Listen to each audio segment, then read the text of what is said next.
Ano ang masasabi ng mga netizens dito sa pahayag na ito ni Marcos Jr.? Ito po ay isang article ng ABS-CBN.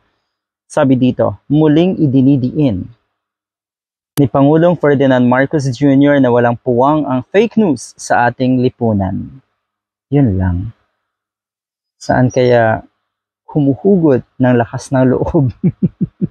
Maigi pa nga, manahimik na lang sila about fake news. Dahil alam naman natin kung ano ang naging dahilan para manalo ang isang Marcos Jr. Okay, ito po yun. The Freedom of Information program has greatly advanced the campaign against misinformation and disinformation in the country, a problem that we in the Philippines also suffer from, as I guess all of us do around the world. We too recognize as a matter of principle that fake news should have no place in modern society. So yung mga nakaraan, ilang buwan pa lang ang nakakaraan, hindi pa yun modern society kasi.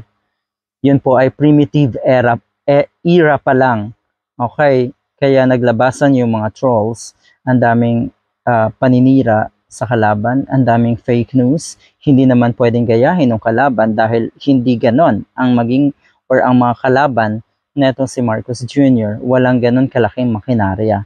At kahit meron man, siguradong hindi naman nila gagawin or hindi dapat nila talagang gawin. Alright.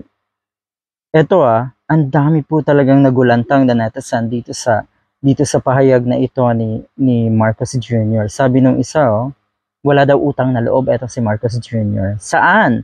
Alam mo ba kung gaano kahirap magpakalat ng fake news? Tama. Yung mga troll mo matapos kang makinabang, iiwan mo sila sa ere.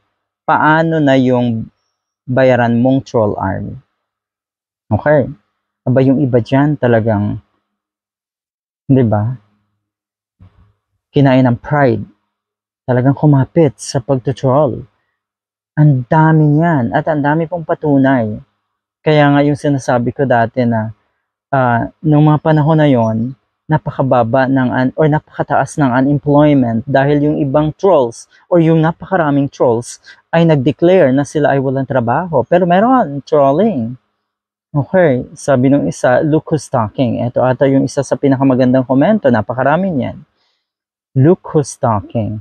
Fake din yung pangako mo na 20 per kilo na bigas. Okay, nakakalungkot. Pero naku, kailan ba nagsimula ang fake news? Nakita kasi yung pattern doon sa nakaraang administrasyon. Kaya, yun ang ginaya. At siguradong gagayahin uli yan ng kung sino man ang susunod. Either coming from the diehard, yung idolo ng mga diehard, or isa pang idolo ng mga Pulangaw. So yan talaga po ang nakakatakot na posibleng mangyari ulit. Fake news.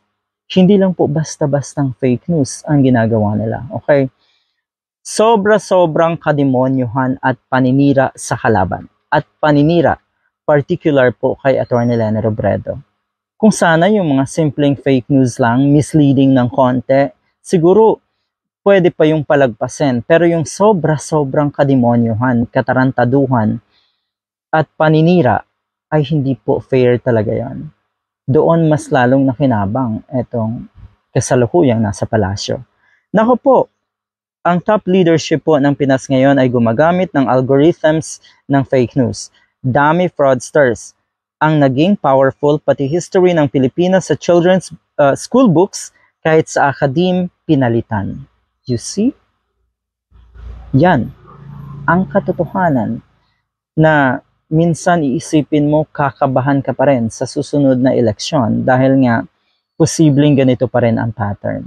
Sino ang may kasalanan? Yung mga kababayan po natin na napakadaling mapaniwala, lalong bumababa yung kalidad ng mga botante natin. Karamihan sa mga botanteng Pinoy ay totoo pero masakit, ay pawang mangmang. Pababa ng pababa po talaga. Back to you. Okay, sabi pa ng isa, hindi kayo nakukonsensya dito ang mga troll. Gayong alam nila kung sino ang pinuno ng kasinungalingan. Hindi lang po kasi talaga to basta-bastang kasinungalingan. Okay? Ang dami pong kademonyuhan na pinakalat. Ang daming imbentong kasinungalingan, matinding kasinungalingan para lang po manalo yung kanila.